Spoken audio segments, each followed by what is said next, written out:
Amen. Gloire à Dieu. Et vous pouvez vous asseoir dans cette merveilleuse présence du Seigneur. Alléluia. Et si on doit donner un titre à cet enseignement aujourd'hui, ça va être ceci, appelé à être choisi. Que quelqu'un dise, appelé à être choisi. Alléluia, c'est important. Et nous allons voir ceci, nous allons voir en d'autres termes 3 points qui sont importants dans la marche d'un enfant de Dieu. Nous allons voir l'appel de Dieu dans nos vies. Nous allons voir le fait de répondre à l'appel de Dieu. Et nous allons voir aussi le fait de développer notre appel dans le Seigneur. Amen. Mais nous allons aller dans Jean chapitre 15, verset 16. Jean 15, 16 dit ceci, la Bible dit, « Ce n'est pas vous qui m'avez choisi, mais moi je vous ai choisi. Et je vous ai établi afin que vous alliez et que vous portiez du fruit. Et que votre fruit demeure afin que ce que vous demanderez au Père en mon nom, il vous le donne. » C'est un passage. Merci beaucoup. Merci beaucoup, frère. Alléluia. Et là, il dit ceci. Jésus dit dans Jean 15 que ce n'est pas nous qui l'avons choisi. Il dit que c'est lui qui nous a choisis. Et nous, des fois, on parle, on dit, Seigneur, moi, Seigneur, je t'ai choisi. Seigneur, je t'ai choisi. Mais l'Écriture dit que non. C'est lui, le Jésus, qui nous a choisis. Il dit, et il nous a aussi établis pour qu'on porte du fruit.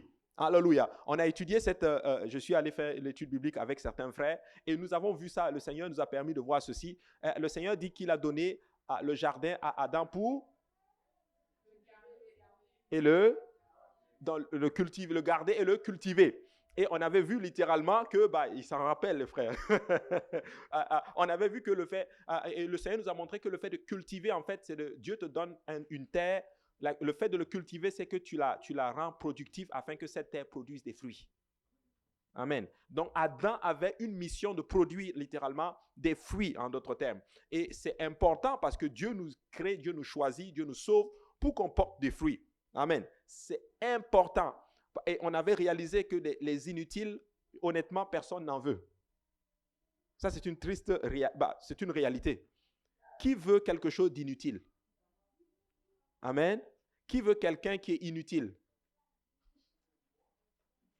Personne. Est-ce que tu veux un objet qui est inutile chez toi? Non. Tout ce que tu as besoin, tu veux que ça...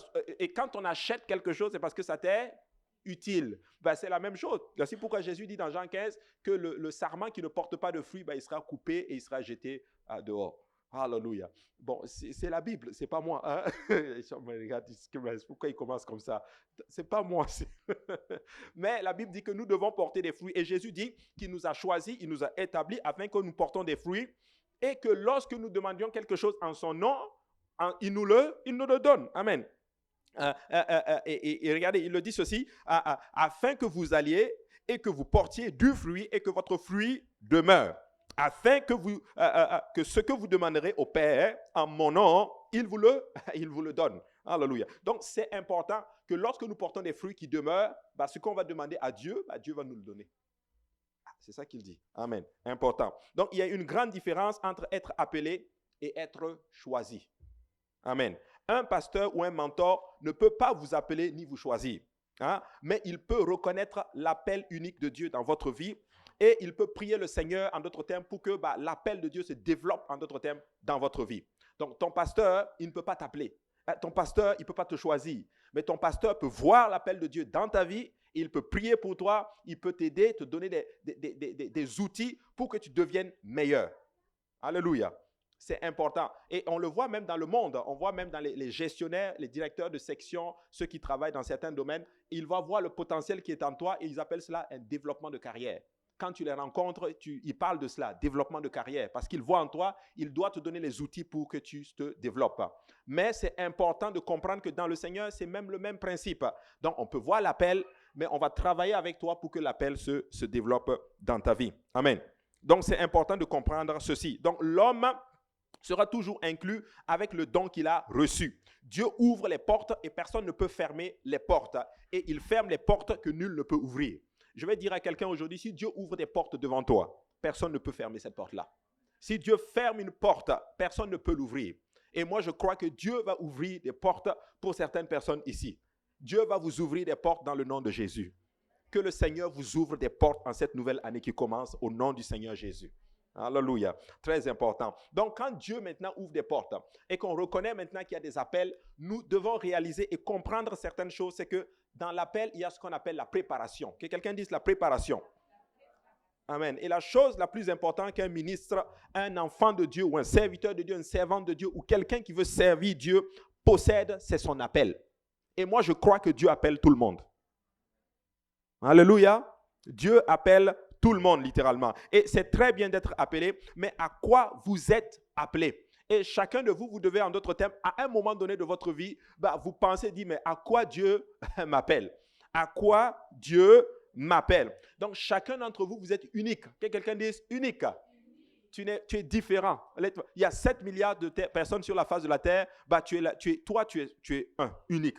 Personne n'est comme toi. Ton ADN est différent. Alléluia. N'est-ce pas que Dieu est magnifique? Donc, nous sommes uniques.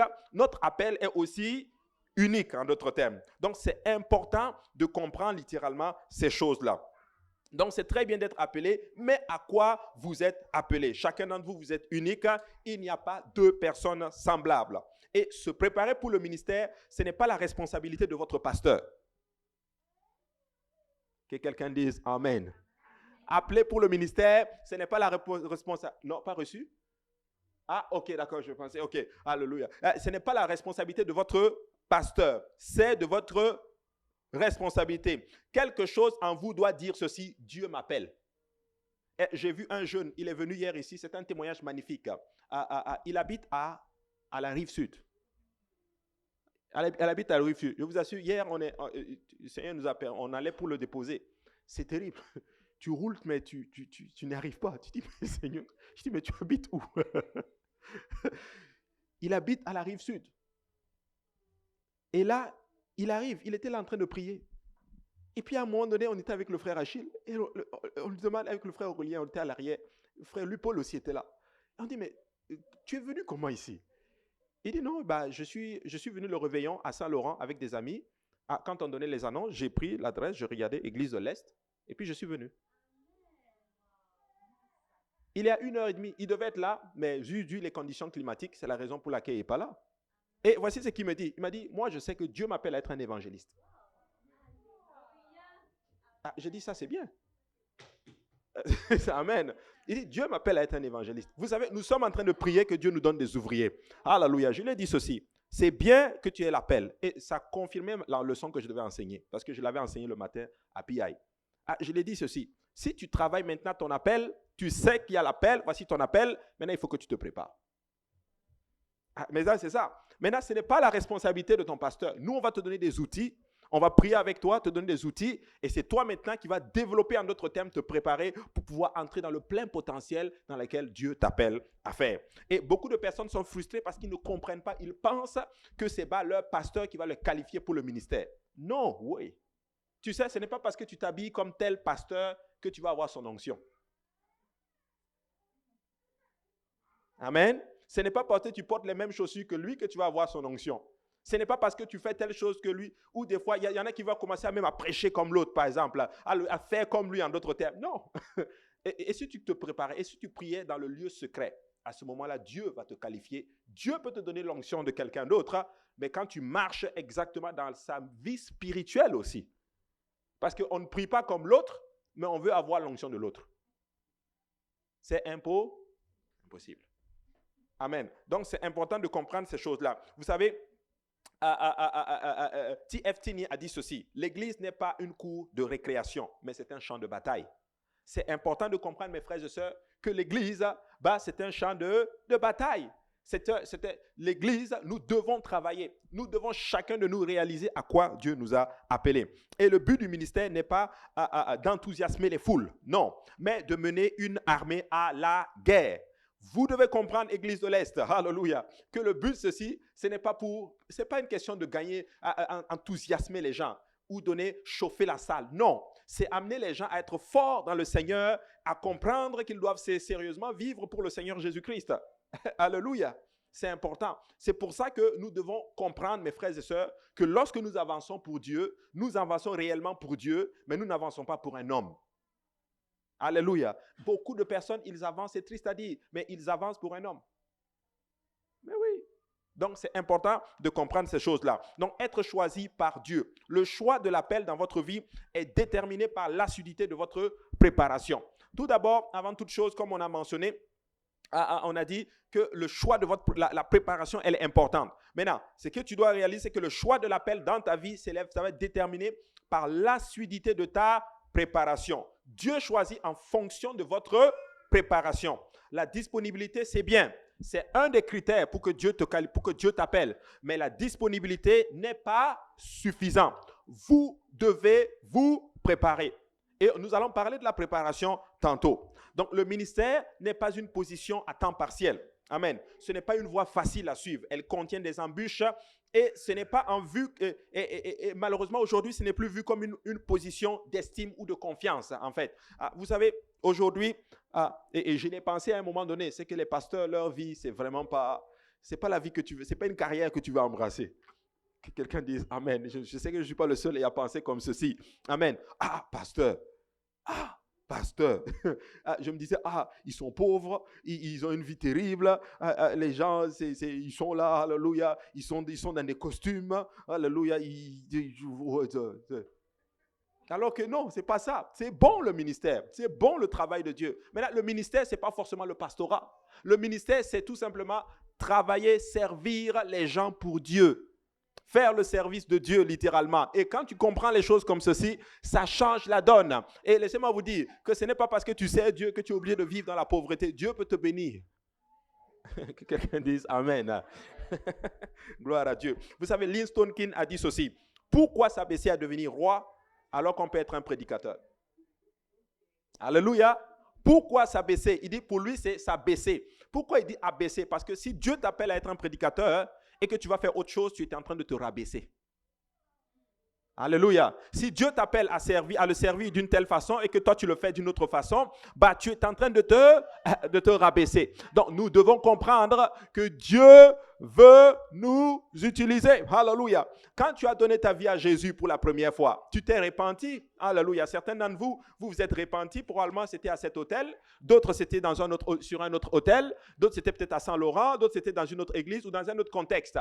Et après cela, on t'a baptisé au nom du Seigneur Jésus. Alléluia. Pour le pardon de tes péchés. Tu es entré dans les eaux. Alléluia. On t'a plongé au nom de Jésus. Tu es sorti. Tu es devenu une nouvelle créature. Certains d'entre vous, Dieu vous a rempli du Saint-Esprit dans les eaux de baptême. Vous avez parlé en langue ici ou dans une autre piscine. Certains d'entre vous, c'était avant. Certains d'entre vous, c'était après avoir reçu le baptême. Amen. Donc, vous êtes devenus enfants de Dieu. Maintenant, Dieu vous a appelé. Maintenant, vous devez travailler pour être choisi. Vous comprenez? C'est ça. Vous devez travailler afin que Dieu vous choisisse. Mais beaucoup d'enfants de Dieu, Dieu vous appelle, mais vous êtes au niveau appel. Mais vous ne vous qualifiez pas pour être choisi afin que Dieu vous utilise d'une façon puissante. Ainsi, dans Jean 15, 16, le Seigneur le dit encore une fois, « Ce n'est pas vous qui m'avez choisi, mais moi je vous ai choisi. Je vous ai établi afin que vous alliez et que vous portiez du fruit. Et que votre fruit demeure afin que ce que vous demanderez au Père en mon nom, je vous le donne. » Nous devons comprendre que lorsque le Seigneur, nous avons donné notre vie au Seigneur, c'est le Seigneur qui nous a choisis. Alléluia. Il nous a choisis et il veut maintenant que tu portes des fruits. Maintenant, je veux que tu te poses des questions maintenant. Est-ce qu'en 2019, as-tu porté des fruits? Je parle d'un fruit qui demeure, hein, parce qu'il dit qu'afin que vous portez des fruits qui demeurent. Alléluia. As-tu porté des fruits? C'est important de comprendre ces choses-là. Donc, souvent, nous déclarons mon ministère. Mon ministère est ceci, mon ministère est cela. J'ai une révélation pour toi aujourd'hui. Pour moi aussi, des fois, qui le disait. Tu n'as pas de ministère. C'est le ministère de Jésus. Alléluia. C'est le ministère de Jésus. Alors quand tu travailles, tu es en train de travailler pour Jésus. Vous savez, j'ai compris quelque chose. Quand le Seigneur dit, tu sais, c'est très difficile de travailler quand le maître n'est pas là. Parce que quand le maître n'est pas là, tu sens une certaine liberté et une certaine légèreté. Et si tu n'es pas assidu, tu peux faire des choses complètement terribles, en d'autres termes. Parce que quand le maître est là, tu fais attention. Si Jésus était là physiquement, beaucoup de négligence, nous n'allons pas les voir. Mais Jésus n'est pas là physiquement, il est là spirituellement. Je peux vous l'expliquer. Au travail, quand le boss est là, Tu travailles assidu. Oui, il y a certaines choses que tu fais que que tu ne fais pas, je veux dire. Mais et quand il n'est pas là, il y a des choses que tu fais. Moi-même, je suis dedans. Alléluia. Donc, quand Jésus n'est pas là, mais il est là spirituellement. Il nous voit. Et quand nous travaillons, comprenons que nous sommes en train de travailler pour Jésus. Amen. Alléluia. Donc, c'est le ministère du Seigneur à Jésus. Maintenant, on va parler maintenant du fait de répondre maintenant à l'appel lorsque le Seigneur nous appelle. Quand Dieu t'appelle, tu dois t'y soumettre. Soumets-toi à l'appel de Dieu dans ta vie, mon frère, ma soeur. Soumets-toi, c'est la meilleure des choses que tu puisses faire. Le désir, c'est une bonne chose, mais il faut plus qu'un désir pour accomplir votre appel. Si Jésus vous a appelé, il vous est nécessaire de regarder en quoi consiste cet appel, littéralement. Regardez ce que le Seigneur dit. Il dit ceci dans Jean 6, 38. Il dit, « Car je suis descendu du ciel pour faire non ma volonté, mais la volonté de celui qui m'a envoyé. » Dieu t'a suscité, pas pour que tu fasses ta volonté à toi, mais que tu fasses sa volonté à lui. Mais certains d'entre nous, nous faisons notre volonté. Amen. Dieu nous a conçus pour faire sa volonté. Maintenant, je veux que tu te poses la question. Es-tu dans la volonté du Seigneur là où tu es assis? Es-tu réellement dans la volonté du Seigneur? Ou est-ce que tu es assis et tu fais les choses selon ton propre conseil? Et si Dieu a posé sa main sur votre vie, il a donc une bonne raison de l'avoir fait. Si Dieu t'a appelé et qu'un jour tu t'es repenti, un jour tu as ressenti l'appel du Seigneur, tu as dit oui à l'évangile, tu t'es baptisé au nom de Jésus, tu as reçu le don du Saint-Esprit, Dieu a eu une bonne raison de te toucher. C'est parce qu'il a vu en toi un potentiel qu'il t'a appelé. Mais si Dieu t'a appelé, pourquoi nous arrivons des fois à une place où nous doutons, en d'autres termes, des fois de l'appel du Seigneur dans nos vies? Je vais vous dire honnêtement, personnellement, moi, je suis passé par ça, où j'ai même douté aussi de l'appel du Seigneur dans ma vie. Suite aux difficultés, suite aux choses, aux embûches. Mais je n'avais pas compris que lorsque Dieu appelle, il y a aussi souvent des obstacles qui arrivent. Mais c'est les obstacles de formation. C'est des obstacles de croissance qui t'amènent à maturer, à voir certaines choses et à devenir exactement comme Dieu veut que tu sois. Et si tu ne marches pas dans la vallée, tu ne vas jamais grandir. Alléluia. Si tu ne marches pas dans des moments, si tu n'as pas des obstacles dans la vie, comment tu vas devenir ce chrétien fort que le Seigneur veut voir? Alléluia. Donc, c'est important, mes frères et sœurs, de comprendre, non pas ma volonté, mais ta volonté. Jésus était à Gethsémane. Il était sur le chemin de la croix. Il était sur le chemin de la gloire. Mais c'était difficile. La chair ne peut pas concevoir que pour atteindre la gloire, il faut passer par Gethsémane et aller toucher la croix. Aller se faire crucifier par les hommes. Aller se mettre sur un poteau. Et la chair, littéralement, va crier que cette coupe s'éloigne de moi. Mais je rends grâce à Dieu parce que Jésus avait réussi à contrôler sa chair. Jésus a dit ceci, non pas ta volonté, mais la volonté, non, Père, non pas ma volonté, mais ta volonté. Alléluia. Il est allé à la croix, il a porté sa croix, mais 3 jours plus tard, il est sorti dans la gloire. Certains d'entre vous, vous voulez voir la gloire sans passer par Gethsémane, ni passer par la croix. C'est ça. Non pas ma volonté, mais ta volonté, Seigneur. Alléluia. Donc, c'est important de comprendre ceci. Dis à ton voisin, Dieu a sa main sur ta vie. Amen. Donc, si vous appréhendez le ministère, alors vous n'êtes pas prêt pour le ministère. Alléluia, c'est important. Jacob a tout manipulé dans sa vie, même pendant ses 14 années chez Laban. Or, le jour est arrivé où il s'est retrouvé face à la volonté de Dieu. Il avait le choix entre obéir et accomplir sa volonté ou de s'en détourner et poursuivre les choses du monde. Pour ceux qui connaissent Joseph, et plutôt Jacob, c'est le fils de Isaac. Il a un frère jumeau. La Bible dit qu'il a volé la bénédiction de son frère et le droit d'aînesse. Il a passé toute sa vie à tromper les gens. Tout ce qu'il a acquis dans sa vie, c'était par fourberie. Un tricheur. Il était riche. Mais tout ce qu'il a eu là, c'était en trompant les gens. C'était un spécialiste de la tromperie.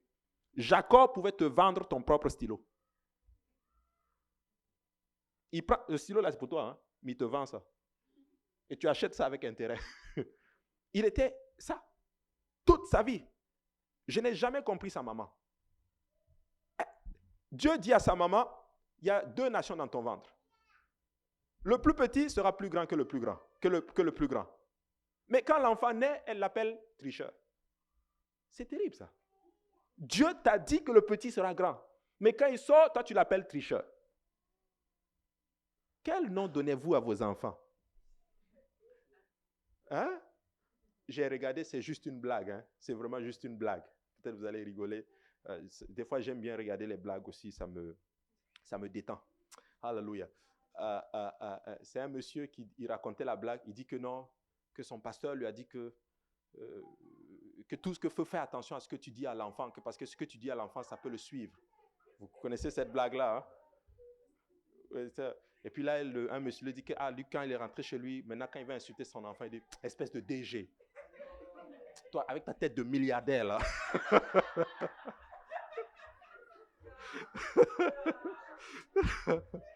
Donc,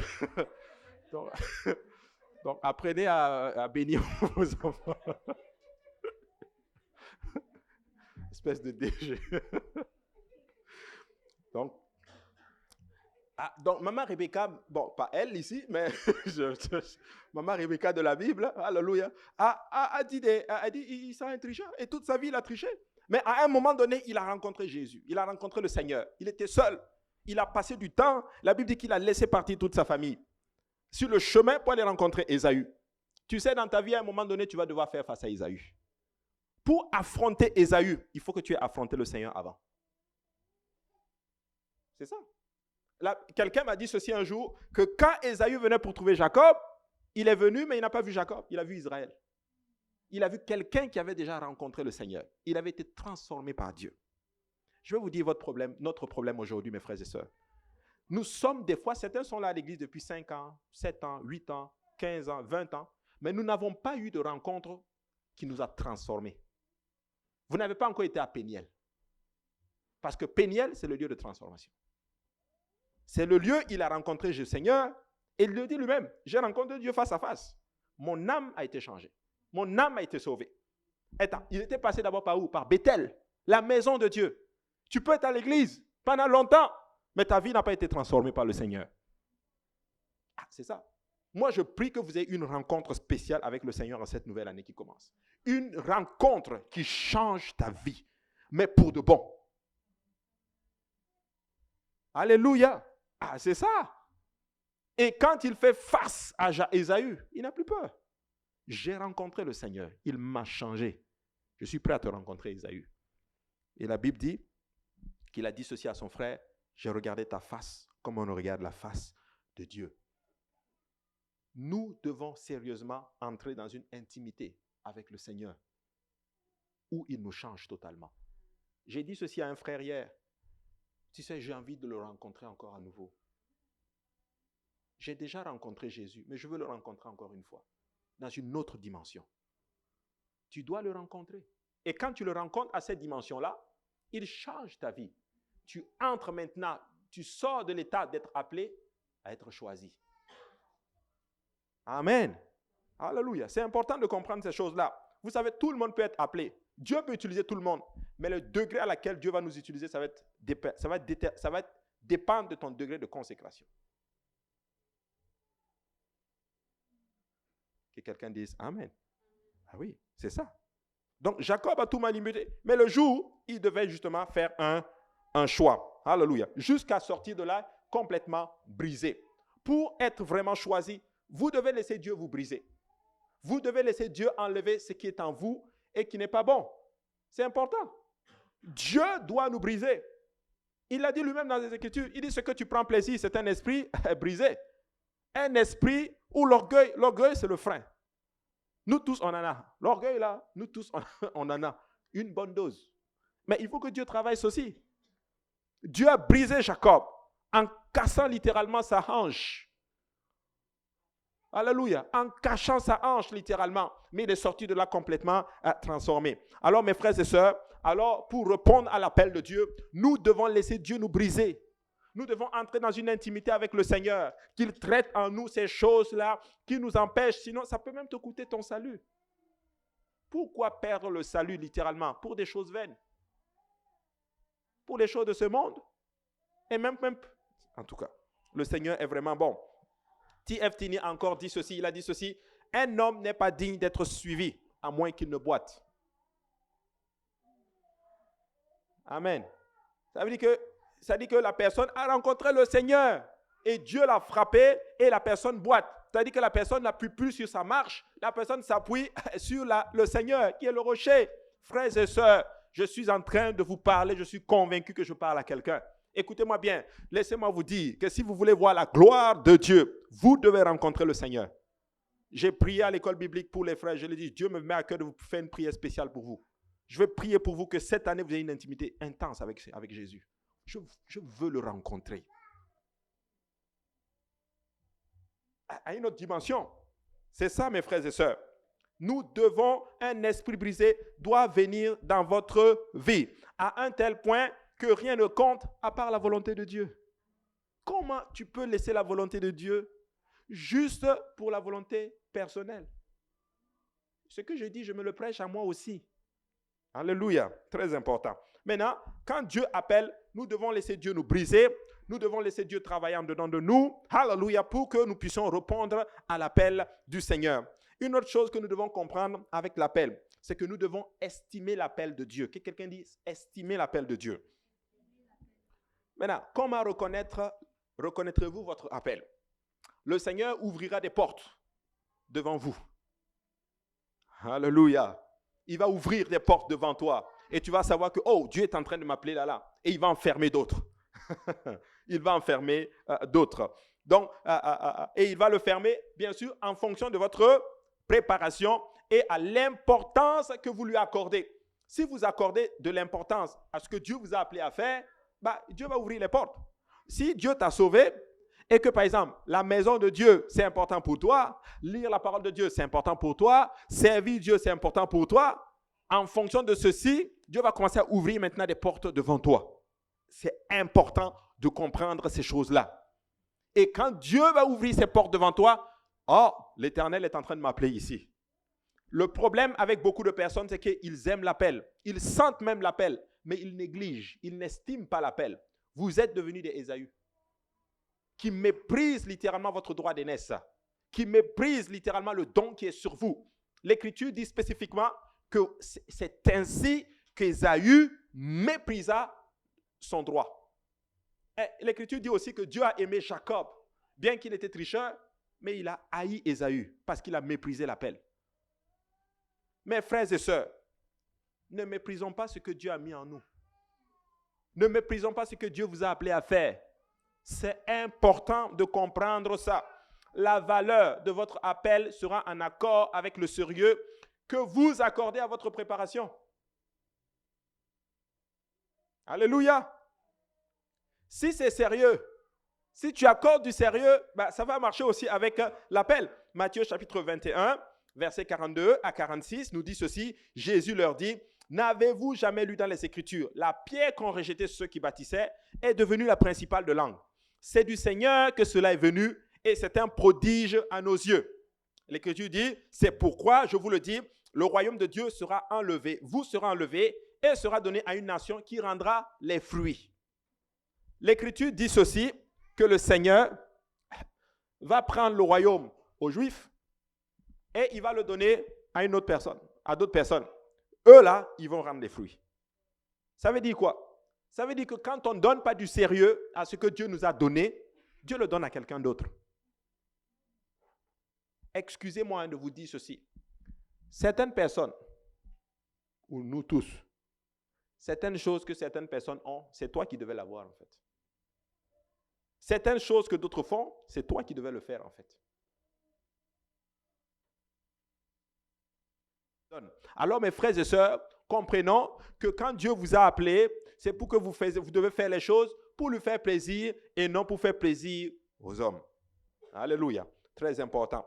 Donc, Dieu a enlevé l'appel qu'il avait placé sur les Juifs à cause de l'absence de valeur qu'il accordait à cet appel-là. Il a donné leur appel aux païens, car les Juifs craignaient la foule plus que Jésus. Jésus leur disait qu'ils avaient gaspillé leur appel. Peuple de Dieu, ne gaspillons pas notre appel. Si Dieu t'appelle à enseigner, prépare-toi bien. Commence à te préparer. Commence à avoir une vie consacrée. Si Dieu t'appelle à être un évangéliste, commence à développer et à être un évangéliste. Si Dieu t'appelle à faire telle chose, fais-le bien. Tout ce que Dieu t'appelle à faire, prépare-toi. Donne de l'importance à ce que Dieu t'appelle à faire. Mais si tu ne donnes pas de l'importance, laisse-moi te dire que Dieu va le donner à quelqu'un d'autre. Et quand la personne va le faire, ça va te faire mal. Tu vas commencer à jalouser encore la personne. Tu es en train de te mettre dans des problèmes, tout simplement parce que tu n'as pas valorisé l'appel de Dieu dans ta vie. Écoute-moi bien, Dieu est en train de t'appeler. Valorise cet appel-là. Amen. Si tu as déjà obéi au salut, Dieu t'appelle à autre chose. Valorise-le. Si ce n'est pas encore le salut, tu dois obéir au salut. Parce qu'au dernier jour, quand tu vas voir les gens qui ont obéi à l'évangile en train d'être sauvés, là, tu vas dire, mais pourquoi moi, je n'ai pas valorisé ça? Parce que quand Ésaü est venu et qu'il a vu que le droit d'aînesse était parti, la Bible dit, regarde, au début, il dit, mais à quoi me sert ce droit d'aînesse-là? Méprise. Mais quand son frère s'est tombé sur son frère, la Bible dit qu'il est arrivé et il a commencé à faire des jurons, à crier sur tout le monde. Je vais tuer mon frère, il a volé mon droit. Mais tu l'as dit tantôt, à quoi ça me sert? Tu l'as dit toi-même. Mais la parole ne tombe jamais à l'eau.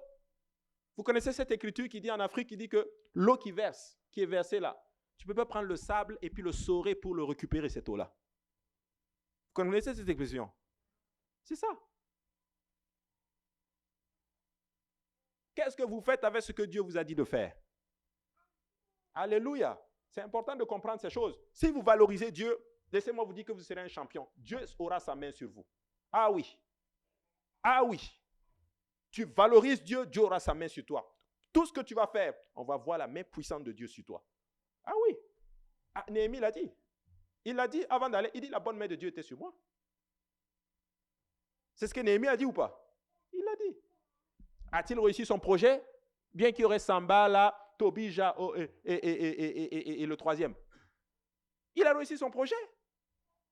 Vous êtes en train de me faire croire que si la main de Dieu est sur moi, l'obstacle, je peux tomber.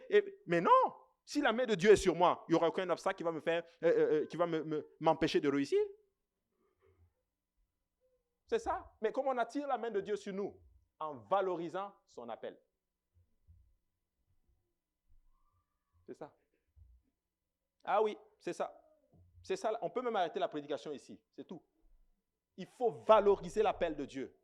Cette année 2020, valorisez. Valorise la maison de Dieu.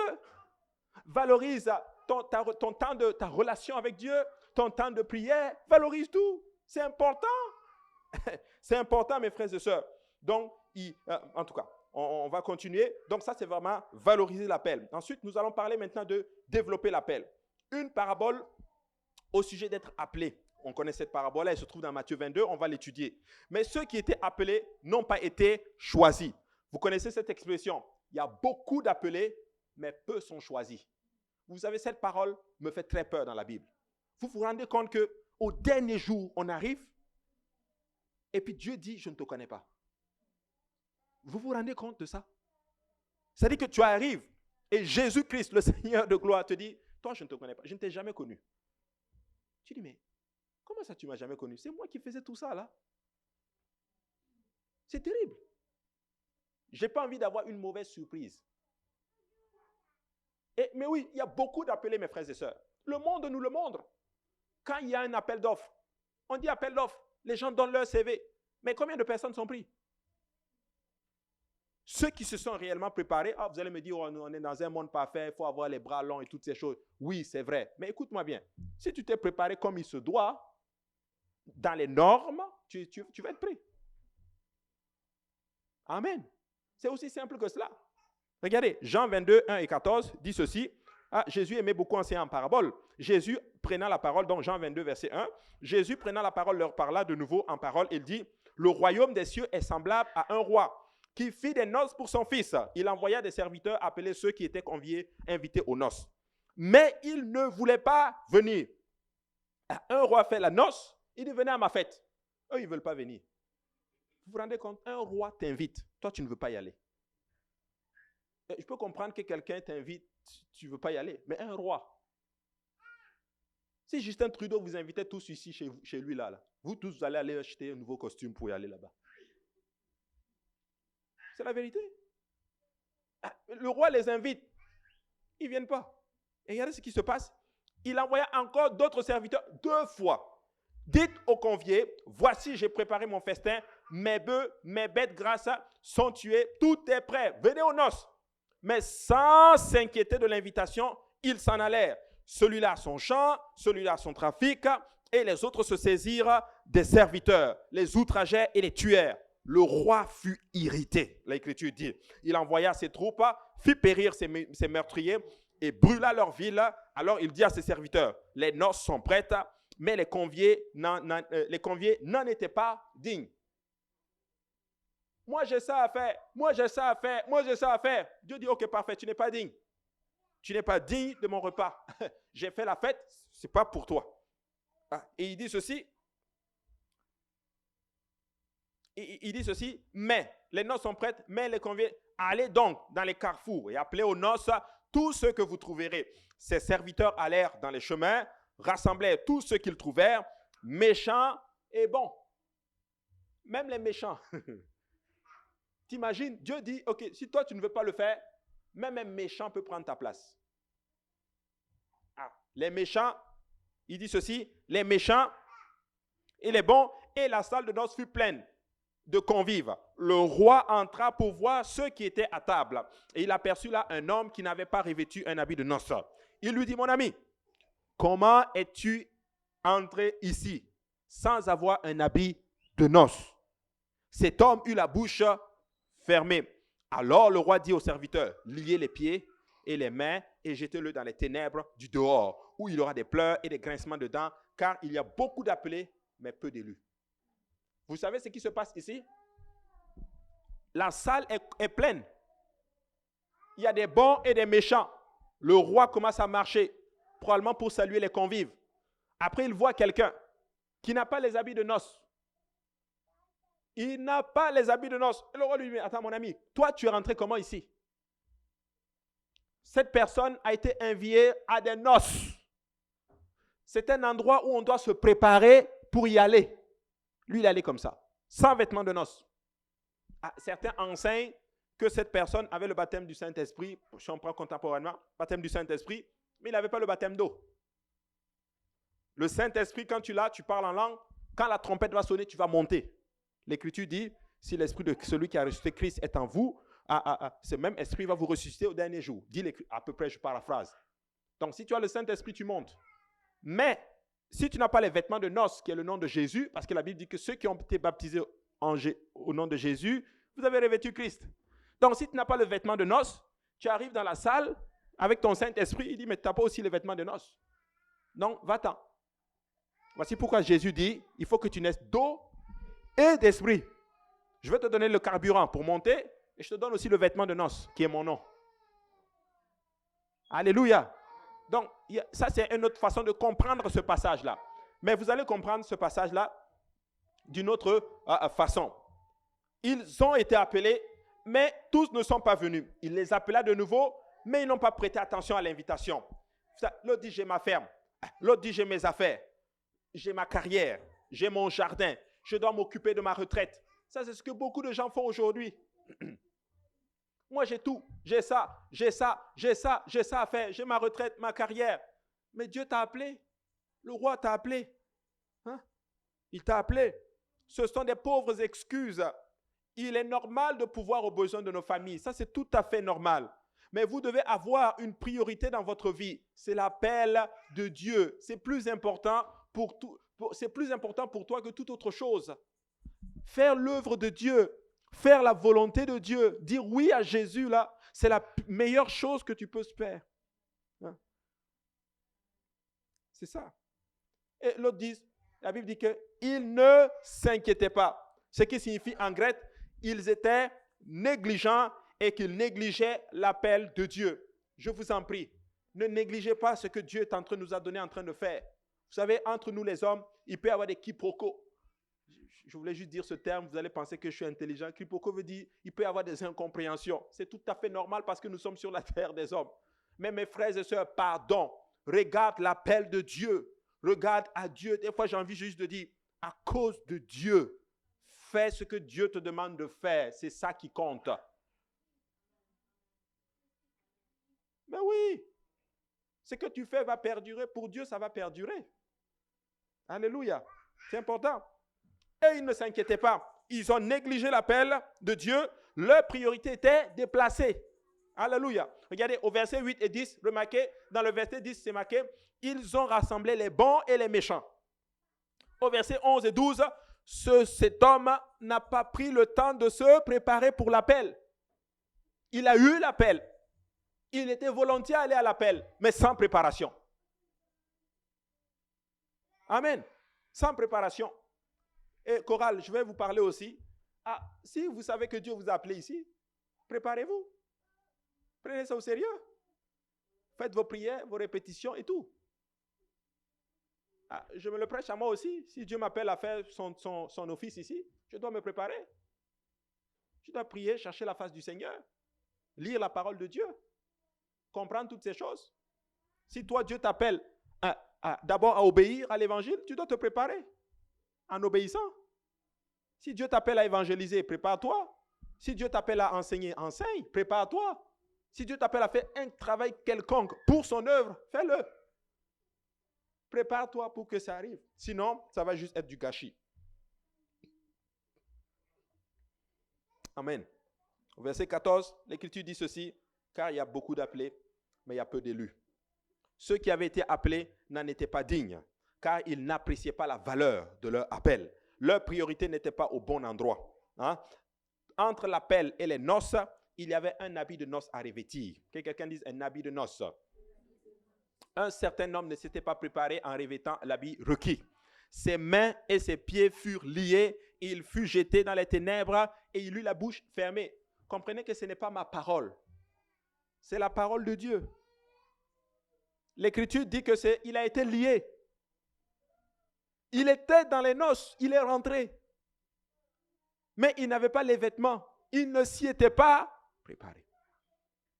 Alors en 2020, est-ce qu'on peut se préparer, s'il vous plaît? Est-ce qu'on peut prendre le travail de Dieu au sérieux? Alléluia.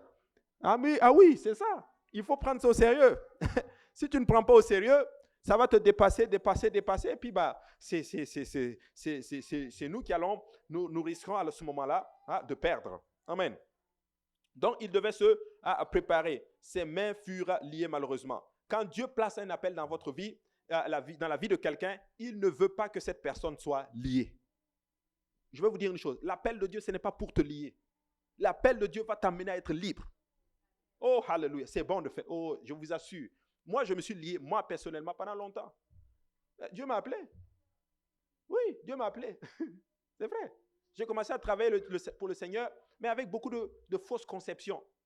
Mais ça a peiné ma vie. Aujourd'hui, je vous assure, je suis content. Dans le sens où, pleinement dans mon développement dans le Seigneur. Je suis content. Parce que je sais une chose. Ce que je fais là, comme je sais personnellement que c'est pour Dieu, ça, je sais que ça va durer. Ça va durer éternellement. Ça, je le sais. Mais tant et aussi longtemps que ma motivation va changer, ça va s'écrouler. C'est ça. C'est ça.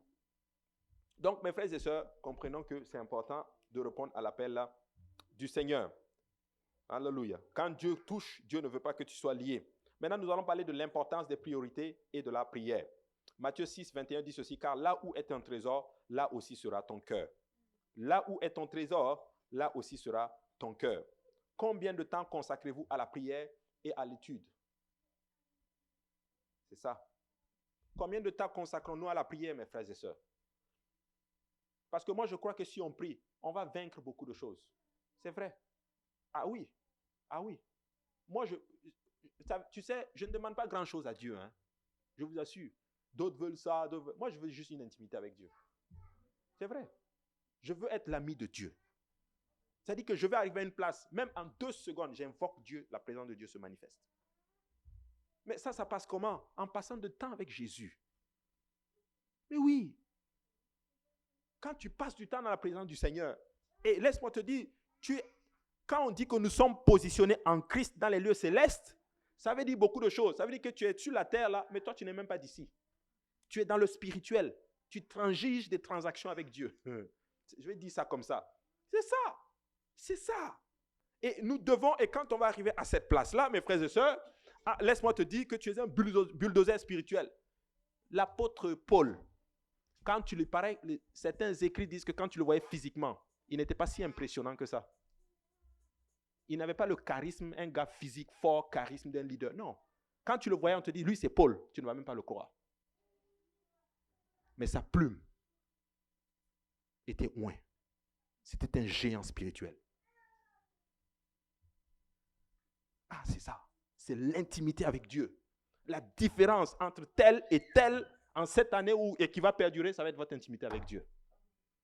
Ah oui. Ah oui, c'est ça. C'est ça. Combien de temps donnons-nous le temps à la prière et consacrons-nous du temps à l'étude de la parole de Dieu? Investissons-nous dans les livres spirituels, dans les prédications, dans les enseignements, pour former notre être, comprendre la parole du Seigneur. C'est ça. Je vais vous dire la vérité. Vous devez écouter votre pasteur. C'est vrai. Tu dois plus écouter ton pasteur que quelqu'un d'autre, autre prédicateur. C'est vrai. Ah, c'est ça. Ce que je dis là, je sais que ça a beaucoup de conséquences. Certains ne sont pas d'accord avec moi, mais je l'ai dit. Mais c'est ça. C'est pour ça que spirituellement, certains d'entre nous, c'est triste à dire, on est de kwashiorkor spirituel. On a une malnutrition. Si Dieu ouvrait notre être spirituel maintenant, à quoi il ressemble? Est-ce un nain? Un géant? Est-il obèse? Est-il mince? Qu'est-ce qu'il est? Combien de temps donnons-nous à la prière? C'est important. Combien de temps consacrons-nous, en d'autres termes, à étudier la parole de Dieu? Rechercher Dieu chaque jour pour son onction. Il y a une fin qu'on doit rechercher littéralement, avoir la fin de Dieu, hallelujah, pour son œuvre, pour faire ce qu'il nous demande de faire. Être derrière le pupitre ne constitue pas le ministère. C'est 2%, c'est rien. Derrière le pupitre, ce n'est pas ça le ministère, je vous assure. Ça là, c'est juste, écoutez, on est ici combien de temps? Même pas peut-être quelques minutes et puis c'est fini. Le vrai travail de Dieu, c'est vraiment le temps avec toi, tu passes du temps avec Dieu et le temps que tu passes aussi à bâtir les gens.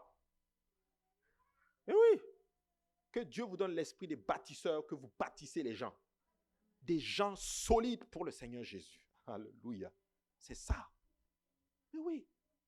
Ah, c'est ça. C'est ça le ministère. Mais nous tous, on aime le pupitre, on aime le devant. Tout ce qu'on fait, c'est motiver, c'est pour qu'on nous voit. Si tu arrives à vaincre le 3, laisse-moi te dire que tu as gagné quelque chose de particulier avec le Seigneur. Mais oui. Mais oui. Jusqu'à quel niveau tu peux te mettre en 2e plan, en 3e plan, en 4e plan, et même en dernier plan? À quel niveau tu es prêt à arriver à une place où tu fais les choses, on ne va même pas te mentionner, mais c'est toi qui es l'architecte. Tu es derrière tout. À quel niveau? Beaucoup de personnes ne vont pas accepter ça.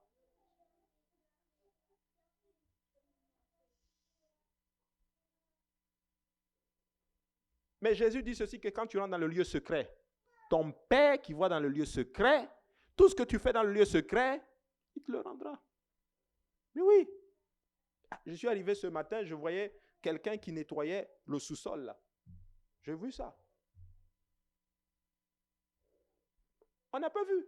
Personne ne voit. Mais Jésus là, il va te le rendre. Mais oui. Il y en a qui sont en bas, souvent ils font des choses pour nous. Vous faites des choses, on ne sait pas. Mais Jésus va te le rendre. Lui, il voit. Il ne garde, je vous assure, Max et Mo, quand on va aller au ciel, vous allez voir la récompense de certaines personnes. Vous serez choqués. Certaines personnes vont dépasser des gens qui étaient visibles. Mais oui. Vous allez le voir. Ils vont passer. Jésus l'a dit. Plusieurs de personnes seront les derniers, seront les premiers. Vous allez voir la récompense de cette. On va aller au ciel là. Alléluia. Dieu va appeler certaines personnes. Il va passer comme ça. Tu dis, mais c'est moi qui étais visible. Non, non. Dieu l'appelle devant toi. Ça va, viens. Tu dis, mais il faisait quoi? Et Dieu te montre, voici ce qu'il faisait.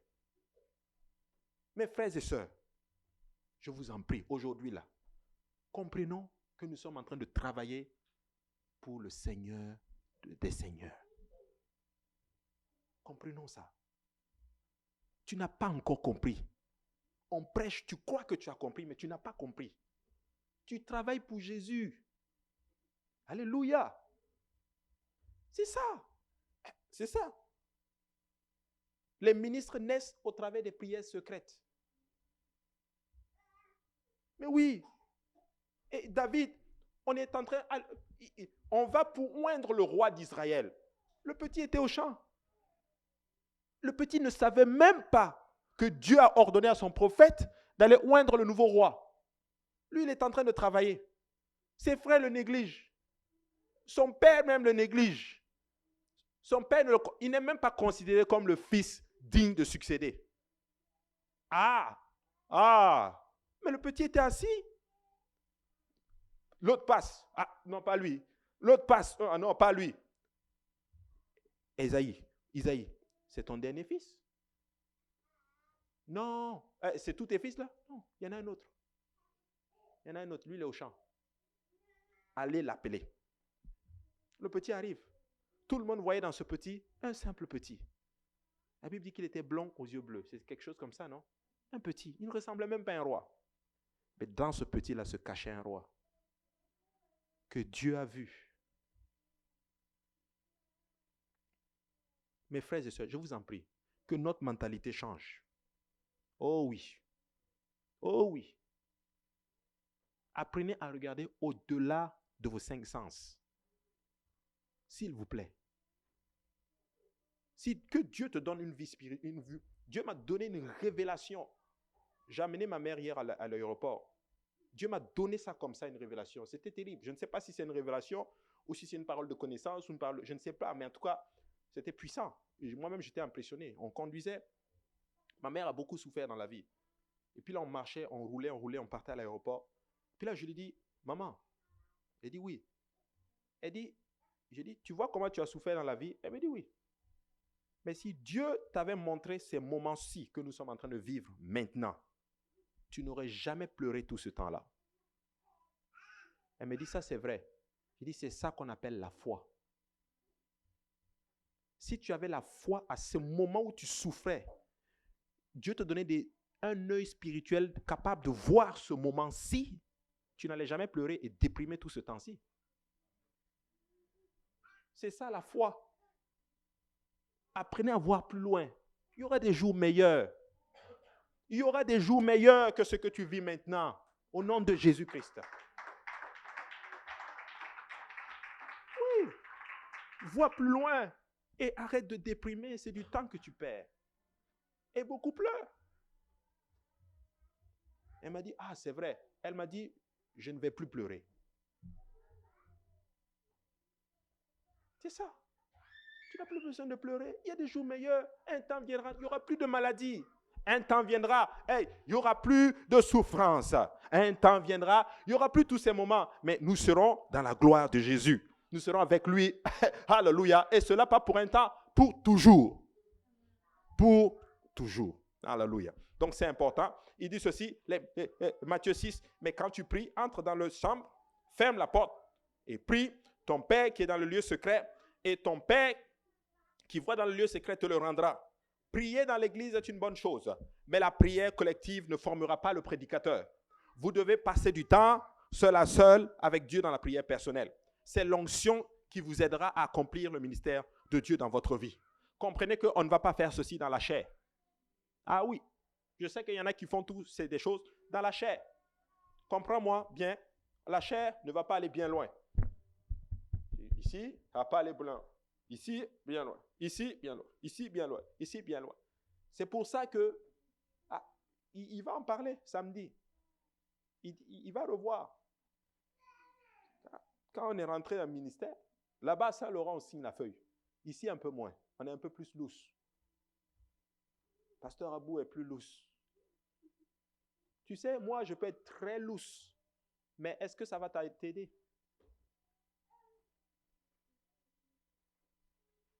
C'est ça.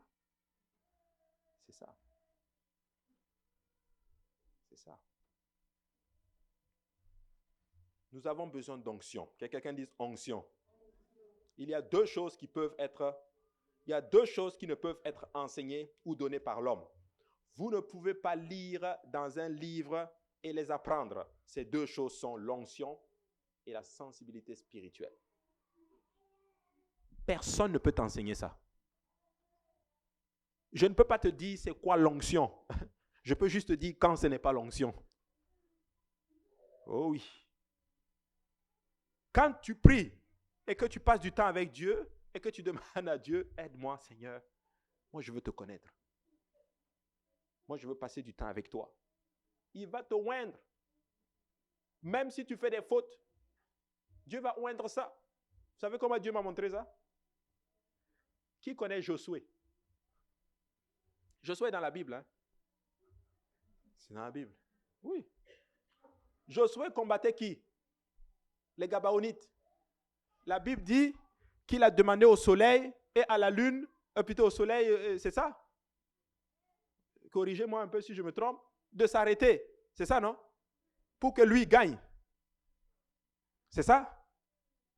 Et l'écriture et les scientifiques disent que quand tu prends l'histoire, il y a un moment donné où le temps est un peu plus long que de toutes. C'est confirmé scientifiquement. Il y a un j'avais vu même, ils avaient mis ça dans la feuille là à l'arrière ici. Je pense, ou en tout cas, ou quelque part d'autre, je l'avais lu. À la NASA, un scientifique qui faisait des études et ne comprenait pas pourquoi, il y a un moment donné, le temps était plus long. Et il rentre à la maison, son fils lui dit, papa, c'est dans la Bible. Josué avait demandé que le soleil s'arrête pour que lui, il puisse combattre. Amen. Mais attends, il a fait une faute, Josué.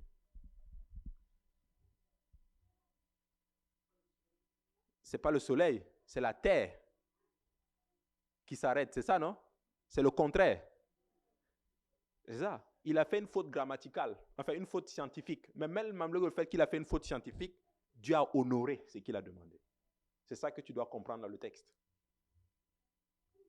Et la Bible le mentionne pour te montrer en d'autres termes que même si tu fais une faute dans ta demande, mais vu que ta motivation est bien placée, Dieu performe le miracle.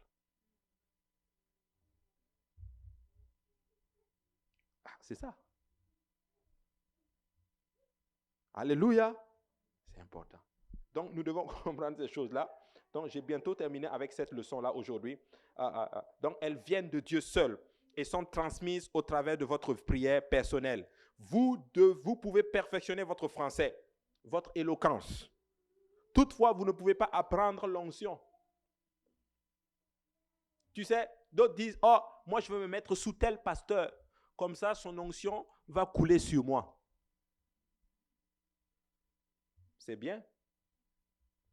Quand on dit oui, si tu te mets sous tel pasteur, tu suis et tout, tu le respectes vraiment, tu le prends comme ton pasteur et que tu marches dans ses voies et tout, et que tu as une consécration, tu vas avoir à ce moment-là son onction. C'est pas juste que tu viens non. Il te dit va faire ça, tu le fais. Il dit va faire ça, tu le fais. Tu t'habilles même comme lui. C'est pas comme ça que tu vas avoir son onction. Amen. Oui, il priait. Plusieurs de nos aînés luttent avec de nombreux changements dans notre société, mais Dieu qui nous a appelés continuera à nous équiper et à nous donner du pouvoir. La clé, c'est de ne jamais s'arrêter d'apprendre et de ne jamais perdre notre passion d'accomplir notre ministère, son ministère dans nos vies. Nous avons besoin d'un équilibre entre la passion et le principe, l'inspiration et l'instruction. Il est nécessaire donc d'avoir une passion dans votre cœur qui ne dit pas seulement « je suis appelé à prêcher » ou « appelé à faire telle chose », mais d'atteindre le point où vous dites, ou d'atteindre le point où vous dites « Dieu m'a choisi pour un objectif bien précis ». L'Église qui est dirigée par ce genre de ministère-là est un ministère qui est choisi par Dieu. Et c'est le moyen de l'instruction, c'est l'instrument de bénédiction, et cela que Dieu a instauré depuis plusieurs années. Vous savez, la valeur que vous attribuez à la préparation va vous amener au stade d'être appelé de Dieu, au stade de être appelé de Dieu à être choisi de Dieu. La préparation. La préparation. Et je vais terminer avec ça. Ça m'est tombé dans l'esprit.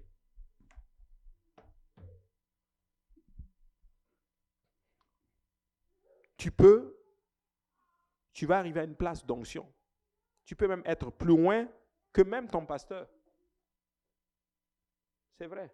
C'est la vérité. Et comment je sais ça? Élisée était plus loin que Élie, non? Amen. Vous savez pourquoi elle a eu le double onction? Vous savez pourquoi elle a eu double onction? Ce n'est pas quelque chose de compliqué. Il a servi, mais vous savez ce qu'il a eu réellement? Il a eu l'onction d'Élie et sa propre onction à lui. 2 fois. Ce n'est pas compliqué. Il est allé chercher quelque chose lui-même. Et ce qui était sur son mentor, Dieu aussi lui a donné ça. Donc 2 fois. Parce que tu ne peux pas donner ce que tu n'as pas. Vrai ou faux? Oui. Tu dois passer du temps dans la présence du Seigneur. Alléluia. Et Dieu va t'amener à une place où tu vas être plus loin que lui, que ton dirigeant. Honnêtement, moi-même, c'est mon souhait. Mais quand ça va arriver, je t'en prie, que ça ne te gonfle pas la tête. Marche toujours dans la soumission, dans le respect. Amen. Oh oui, marche toujours dans la soumission et dans le respect. Parce que beaucoup ne respectent plus. Et c'est ça qui tue les bénédictions dans vos vies. Alléluia. Quand tu respectes les principes, le Seigneur, il va te bénir. Amen. Alors, ce soir, nous allons nous lever et nous allons prier. Je vais prier que le Seigneur nous donne encore cette intimité que nous avons avec lui. Amen.